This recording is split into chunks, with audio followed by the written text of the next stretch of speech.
उसके बाद आ जाता है हमारे पास मोनोटॉमिक आयंस और पॉलीएटॉमिक आयन।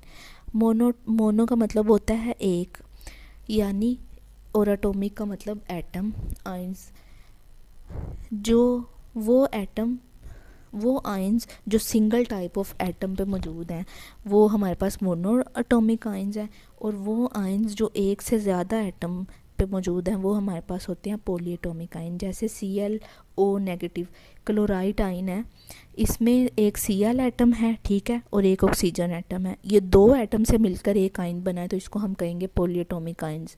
और ये सिर्फ सिंगल टाइप ऑफ मतलब एक ही एटम के साथ जो आयन बना है Cl नेगेटिव, यानी क्लोरीन था हमारे पास, ठीक है, उससे क्लोराइड आयन बना है Cl नेगेटिव।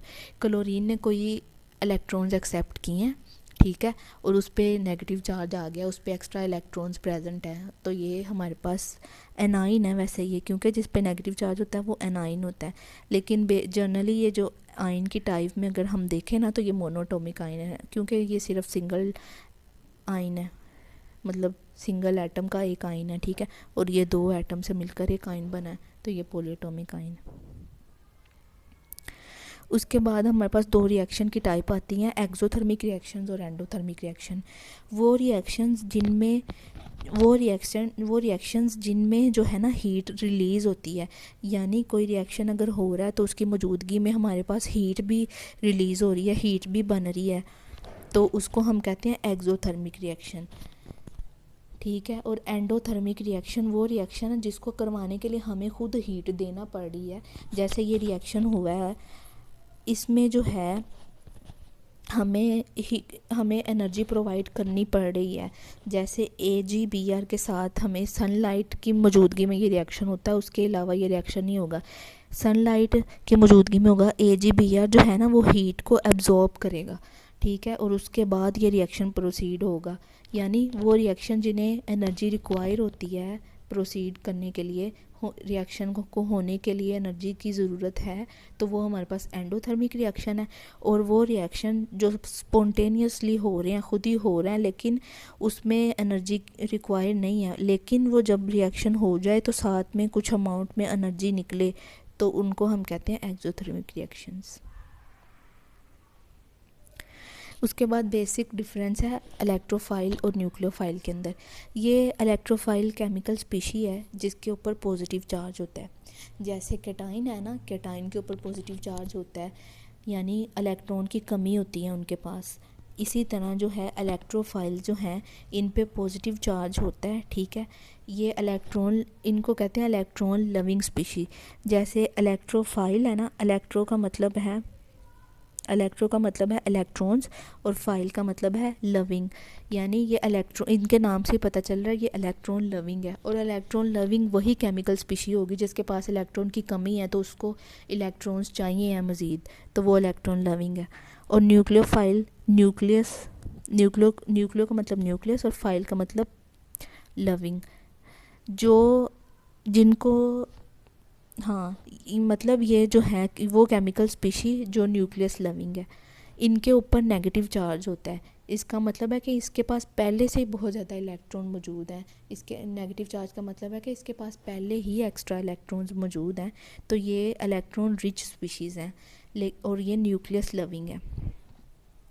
और जो है इलेक्ट्रोफाइल, ये इलेक्ट्रॉन डेफिशिएंट स्पीशी हैं। पॉजिटिव चार्ज भी इनके ऊपर ये शो करता है कि इनके पास इलेक्ट्रॉन की कमी है, ठीक है।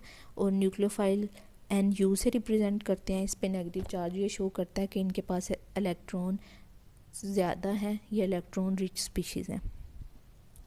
जैसे कैटाइंस जो हैं उन पे पॉजिटिव चार्ज होता है और एनाइंस के ऊपर नेगेटिव चार्ज होता है। तो जितने भी हमारे पास कैटाइंस हैं ना वो सारे इलेक्ट्रोफाइल्स हैं, और जितने भी हमारे पास एनाइंस हैं वो जो हैं न्यूक्लियोफाइल हैं। जैसे ना एसिड और बेस में भी मैंने पहले एक डिफरेंस बताया था। लिविस ने जो कंसेप्ट एसिड बेस का दिया था ना, उसने कहा था कि जो एसिड है ना वो इलेक्ट्रॉन्स को एक्सेप्ट करता है, ठीक है, लेकिन जो बेस है वो इलेक्ट्रॉन्स को डोनेट करती है, वो इलेक्ट्रॉन्स को एक्सेप्ट नहीं करती। तो इसके अकॉर्डिंग भी जो लिविस एसिड की जो कैटेगरी है ना वो भी इलेक्ट्रोफाइल में आती है। कैटाइंस भी इलेक्ट्रोफाइल हैं, लिविस के अकॉर्डिंग जो एसिड है वो भी इलेक्ट्रोफाइल हैं, ठीक है।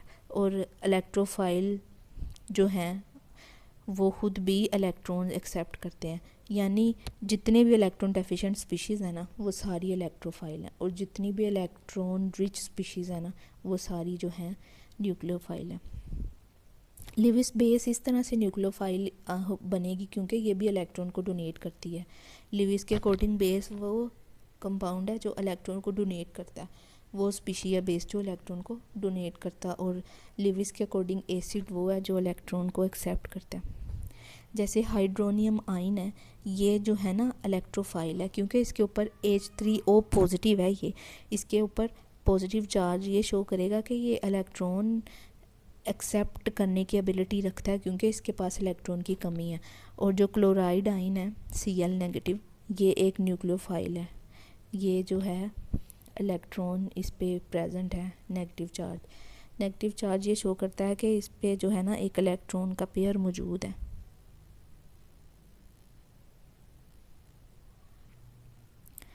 उसके बाद डिफरेंस आ जाता है शेल और सब शेल के अंदर। जो हैं इलेक्ट्रॉन्स वो न्यूक्लियस के गिर्द जिस जगह में रह रहे हैं ना, जिस जगह में रह रहे हैं उसको हम कहते हैं शेल। वो एनर्जी लेवल जहाँ पे न्यूक्लियस के गिर्द इलेक्ट्रॉन रिवॉल्व कर रहे हैं उसको हम कहते हैं शेल, और जो उसी को हम ऑर्बिट भी कहते हैं। और जो शेल है ना वो फर्दर डिवाइड हुआ है छोटे छोटे मतलब एनर्जी लेवल में, सब एनर्जी लेवल्स में शेल्स डिवाइड हुए हैं, उनको हम कहते हैं सब शेल्स। जैसे ये है न्यूक्लियस है, ठीक है, ये न्यूक्लियस है, इसके इर्द गिर्द ये हैं, ये जो सारे हैं राउंड ये शेल्स हैं, ठीक है। इनमें जो है ना इलेक्ट्रॉन्स प्रेजेंट हैं, इनमें इस तरह फर्स्ट शेल में 2 इलेक्ट्रॉन होते हैं। जैसे इनको ना नेम दिया हुआ है, जैसे ये न्यूक्लियस है ना, तो जो फर्स्ट शेल है ये इसको के का नाम देते हैं, ठीक है, इसमें 2 इलेक्ट्रॉन्स मौजूद होते हैं, ठीक है। सेकंड को एल का, थर्ड को एम का, फोर्थ को एन का। जैसे ये देखें फर्स्ट ये जो है न्यूक्लियस है, ठीक है, इसका जो फर्स्ट शेल है जिस वो जगह जहाँ पे इलेक्ट्रॉन रह रहा है, जहाँ पे इलेक्ट्रॉन रिजाइड कर रहा है, जहाँ पे इलेक्ट्रॉन मूव कर रहा है न्यूक्लियस के गिर्द, उसको हम कहते हैं शेल। इसको हम नाम देते हैं के का।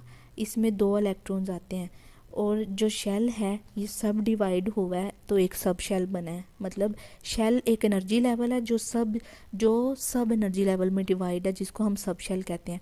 ये के, एल, एम और एन ये 4 शेल है। के अंदर जो सब शेल है उसको नाम देते हैं एस का, जो एल के अंदर सब शेल है उसको नाम देते हैं पी का, जो एम के अंदर सब शेल्स हैं 3 उसको एस, पी, डी, ठीक है। जो फोर्थ शेल है एन, उसके अंदर 4 सब शेल्स हैं एस, पी, डी और एफ। जो हमारे पास पहला शेल है ना उसमें सिर्फ 2 इलेक्ट्रॉन्स आ सकते हैं, यानी उसमें सब शेल एक है एस, तो इससे ये साबित होता है जो एस है ना उसमें भी 2 इलेक्ट्रॉन्स आते हैं बस।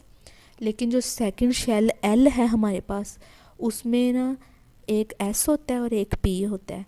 एस में आते हैं 2 इलेक्ट्रॉन और पी में आते हैं 6 इलेक्ट्रॉन। इस तरह टोटल 8 इलेक्ट्रॉन्स रिजाइड करते हैं एल में। यानी जो सेकंड शेल है ना ये एल, इसमें 8 इलेक्ट्रॉन्स न्यूक्लियस के गिर्द रिवॉल्व करते हैं, और इसमें एस और पी 2 सब शेल होते हैं।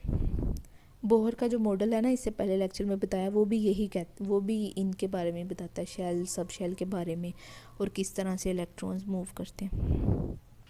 इस तरह सेम जब एस में 2 आते हैं, पी में आते हैं 6, 8, ठीक है, नहीं एस में 2 आते हैं, पी में 6 आते हैं, तो ये टोटल 8 हो गए, जैसे सेकंड में थे 8, ठीक है। और जो डी है उसमें 10 इलेक्ट्रॉन्स आते हैं, तो ये टोटल मिला के 18 इलेक्ट्रॉन जो है ना वो थर्ड शेल में होते हैं एम में।